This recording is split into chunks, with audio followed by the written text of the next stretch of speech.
Thank you, Mr. Chairman, and thanks to all of the witnesses. And let me say, I agree when I hear my friends on the other side talk about tired old arguments. And one of those tired old arguments is based on a different world order than the one we live in today. It's an argument based on scarcity rather than abundance. And many of the arguments they make are not relevant in today's abundance of natural resources, and North Dakota is the evidence of that. The other argument that I get tired of hearing about is that what are we all complaining about? After all, oil production is up. And let me say on behalf of the citizens of North Dakota, you're welcome. But the other argument I've grown weary of is this argument of those awful speculators, and it's one that should be put to rest. And we have an administration that has, without question, wants to limit supply so that they can force reduction of demand, and they want to limit demand. I mean, the President in his State of the Union address just this year said, I propose we use some of our oil and gas revenues to fund an energy security trust that will drive new research and technology to shift our cars and trucks off oil for good. Now, I don't know about you, but when we take oil and gas money to make oil and gas extinct, I'm not sure how that's going to continue to be funded. So he wants to attack the demand side, and he wants to attack the supply side. When the former Secretary of Energy calls for $7 gasoline, you know that that's a priority.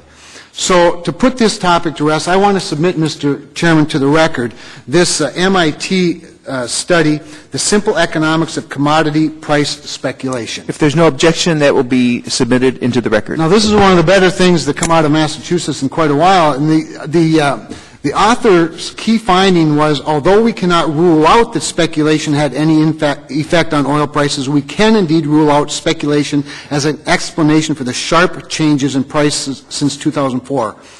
Unless one believes the price elasticities of both oil supply and demand are close to zero, the behavior of inventories and futures spot spreads are simply inconsistent with the view that speculation has been a significant driver of spot prices. If anything, speculation had a slight stabilizing effect on prices, end of quote. So the facts of the study speak for themselves. Another thing I want to get to in terms of questions, we've heard a lot about big oil. We hear about it all the time, speaking of tired old arguments. I come from a state where people could claim that big oil is getting rich. I would like to ask each of you, which economic class benefits most from enhanced oil production? In North Dakota, I've noticed the middle class has been the class that has done the best. We've got more people in the middle class. We've seen people move up within the middle class. What would be your response to this, the rich keep getting richer argument?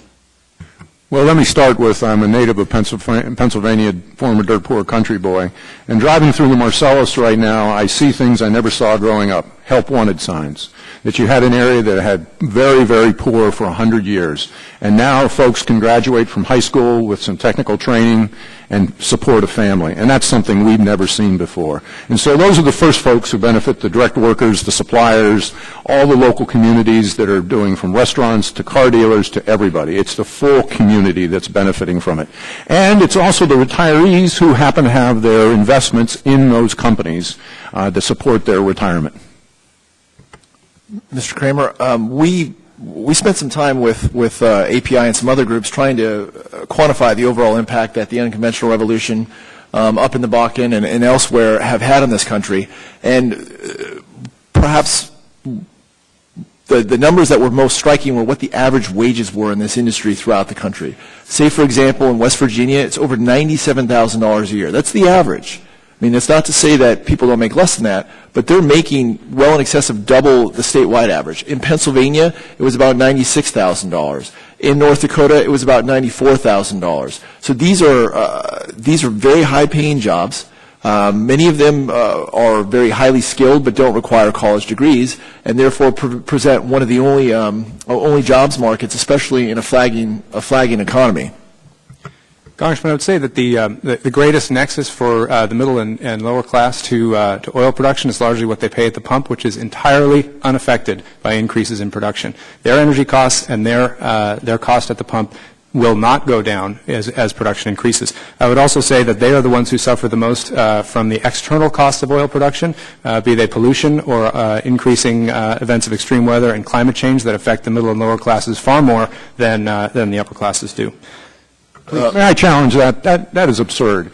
If you look at the average gas consumer in the United States, they have seen significantly lower natural gas costs. That's an absurd statement.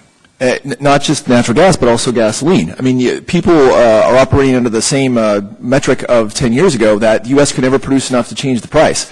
Well, it's clear that it has, to the point where WTI has dislocated from Brent crude to the point where we are realizing upwards of a 20 to 30% discount for oil paid here, and that has empirically translated into lower gasoline prices in this country than we otherwise would have had, and certainly in comparison to other states around the world. That may very well come back into equilibrium sometime in the near future, but to say that it hasn't had an impact is just patently false. Thank you. Obviously, my time has expired, Mr. Chairman, and I regret that we can't get into a discussion about the difference between a subsidy for one form of energy and a deduction of expenses for another.